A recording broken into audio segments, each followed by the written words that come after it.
te ndeysaan am na ñoo xamante ni ñu ngi bëgg ñu yóbbuwaale leen koo leen mën a yóbbuwaale rek ndax mu bañ a tàdd ci bërëb bu muy liggéey boo leen ko mënee rek def leen ko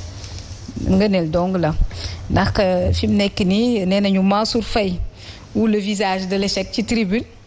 les routiers ñoom dañoo radicalisé yokk nañu 2 jours yi def nañ ko illimité donc xamuñu exactement ba tey grève bi ana fan la mën a yem en attendant Siré waaw Hadj Mansour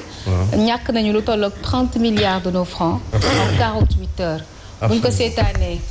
ba mu gën a sori gën a indi ay conséquences yu gën a dramatiques on va dire waaw non seulement dina indi d'ailleurs indi na ko ba pare sax conséquences économiques maanaam perte yi te après dans le ko misaal mais aussi dafa nar a indi sax fii ay tension sociale xam nga lu tax parce que askan bi ñoom dañuy xaar ñu trouver solution ci lii te gars yi bu ñu toogaatee luy ay 3 jours 4 jours mu demee nii danañ génn ci mbedd mi jéem a pousser sunu gouvernement bi ñu trouver solution xam nga soxna Yacine affaire bi man d'abord damay koy jàngat d'abord ci posture ministre bi d'abord man des fois dama naan sama xel mais est-ce que ministre bi am na niveau gérer secteur bi ñu ko dénk je me pose cette question eu égard à 2 choses les éléments de langage yi muy mettre sur la table ak posture bu mu adopté transport su fekkee moom ministre bi ci boppam xamul ni c'est du sectoriel mais à activité transversale ba sax transporteurs yi di ko rappeler te moom war a nekk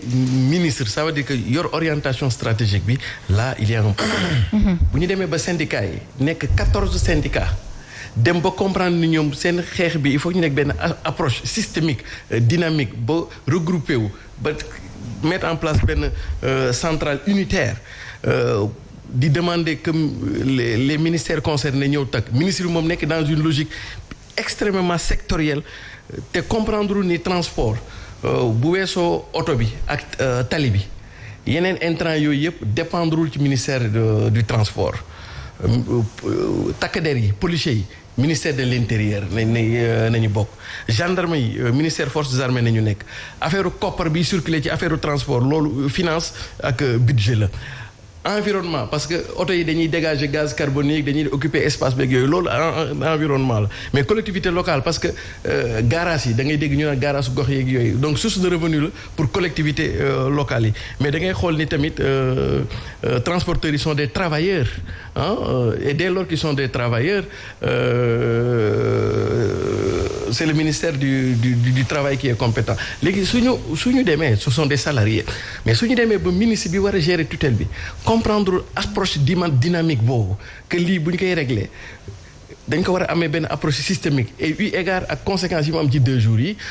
je me demande est-ce que ce ministre là xam na am na niveau li ñu ko dégg beneen bi mooy posture bu mu jël xaaruñu ci autorité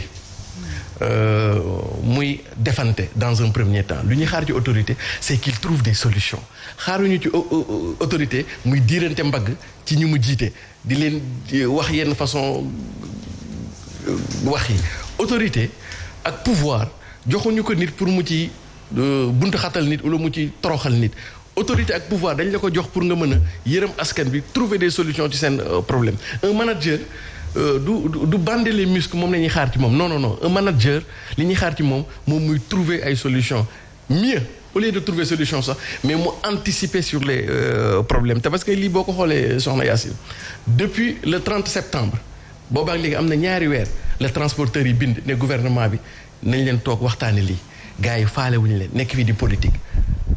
ba affaire bi dem ni këtt ni jonn ñuy commencer di war beneen bi tamit mooy bu ñu fekkee dañu bëgg a réduire combat wu transporteurs yi parce que bëgguñu policiers yeeg nekk noonu on a tout faussé transporteurs yi li ñuy wax loolu askan bi au-delà des transporteurs sax particulier sax dañ koy dund dañu toog du jour au lendemain yenn taxation yi par exemple ma jox la benn exemple yaa ngi doon fay boo doon déposer sa permis 10 000 francs ñu xëy suba rek ne la yow 30 000 francs ngay fay loolu kenn mënatu ko comprendre ay affaire licence ay affaire kii yaa ngi doon fay 7 500 nga xëy suba di fay 60 000 donc